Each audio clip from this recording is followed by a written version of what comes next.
Hello, my name is Alex Ramsey. I am host of Night of the Batman, a Batman-themed review show, and I'm here today to do a very late review on the second episode of The Asylum.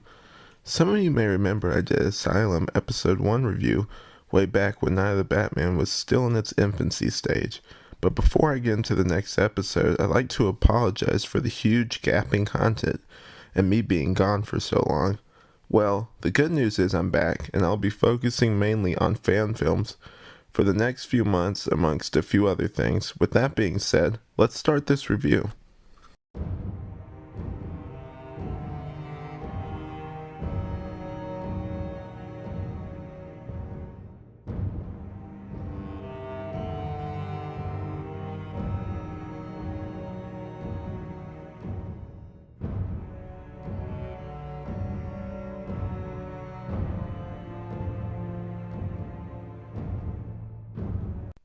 I think I appreciate the Asylum more for what it is than what the finished product is.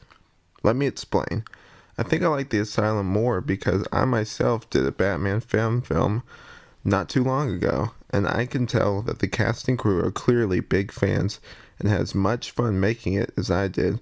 The proof of this is evident from the very beginning of the episode, where we see the creators talk to us and hope we enjoy what they worked on.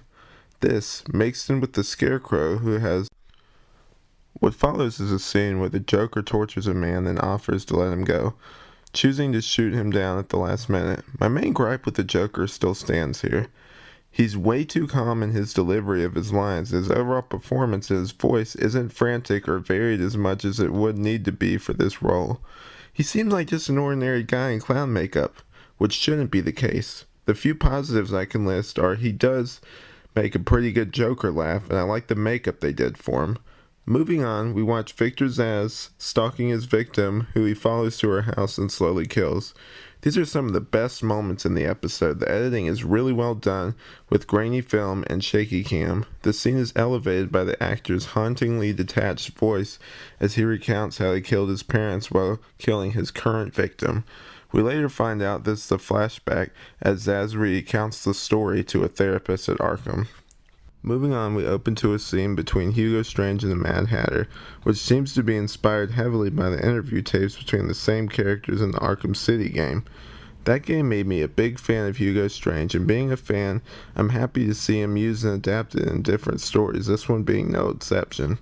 I like the general look of the actor they got for Hugo Strange. Minus being slightly older than his comic book counterpart, he feels mostly lifted from the page. I also liked the actor's performance. I thought he was creepy and seemed to take delight in toying with the patient, which is exactly how he is in the comics. Hopefully we'll have more of him in future episodes. I also enjoyed the Mad Hatter and thought it was fun to watch. His nervous nature and his obsession with Alice matching the comics. His voice, I believe, was inspired by the Disney version of the Mad Hatter, which I thought was funny but seemed appropriate. Next, we see a conversation between Harleen Quinzel and an unnamed nurse. They discuss whether or not Harley let the Joker out, I think. The music kind of drowned out the actor's voice, which was unfortunate. We go from that to the Joker talking to what I can only assume is GCPD saying he wants to come back home. Home, of course, in this case meaning Arkham. We go from there to an unnamed man in a particularly well-done scene as he remembers through flashback his daughters as he drives home. The editing and camera work and lack of dialogue work really well here to convey his loss without saying anything. He discovers a tape of the Joker who kidnapped his daughters. We see him next hire an assassin over the phone to presumably rescue his family. We also see a news report covering the recent election race between Marion Grange and Quincy Sharp, who looks like Walt Disney.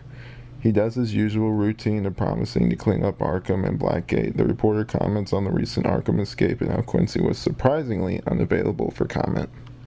Following this, we see a SWAT team break into a small shed and apprehend the Joker.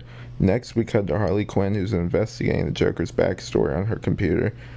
This is interspersed with well-edited scenes as we see the Joker's face being burned and scarred through flashback. Next, we are left with a note for Harley saying that he'll see her soon, along with a playing card and some flowers. It fascinates me how many fan films adapt the Harley Quinn origin story.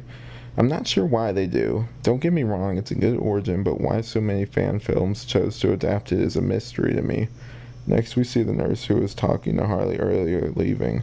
The Scarecrow's appearance is cleverly foreshadowed with the sound of crows in the background. She gets into her car, and the episode ends on a cliffhanger as the Scarecrow grabs her. Overall, I thought this was a good follow-up to the previous episode.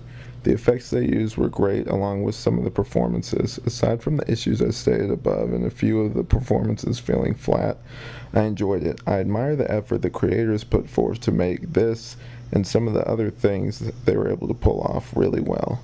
All that being said, my final score of this would be a 3 out of 5. If you're a Batman fan or are into fan films or even the Arkham game series, you should give this fan series a try. Okay, join me next time as I take a look at another fan film web series, Nightwing Escalation. Please like this video, let me know what you thought of this review. If you saw the episode, what you thought of it, along with any suggestions on future reviews. Also subscribe and have an awesome day. See you next time.